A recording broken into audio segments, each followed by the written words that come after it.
I'm going to explain to you how primaries and for general elections work in the US like you're a 5-year-old, because the midterm elections are coming up and you guys all has to be politically locked in.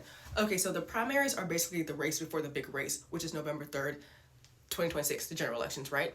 And the primaries are made to see which Democratic and which Republican candidate are actually going to be racing against each other in November 3rd.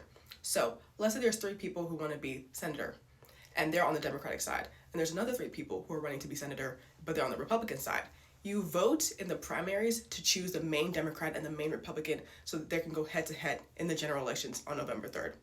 Right? Do you get it? Like, it's a race before the race. And people have to be registered at least 30 days before the primary election so they can vote in the primaries. So, example being, if you're in Texas and the primaries are March 3rd, 2026, you have to be registered to vote by February 2nd, 2026 to be voting in the March 3rd election in the primary. So you can say who you want to be on the Democratic or Republican side in the general election.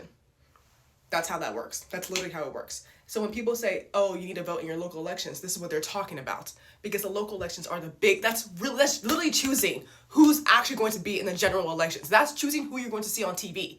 You need to show up. You need to show up to vote for these elections if you want a say in the actual politics. These systems are not rigged. Yes, gerrymandering, yes. But it comes to a certain point where if you do not show up, if your voice is not heard through the voting system, the politicians aren't going to care what you're saying because you didn't even show up in the first place. You didn't even fucking show up. So therefore, vote.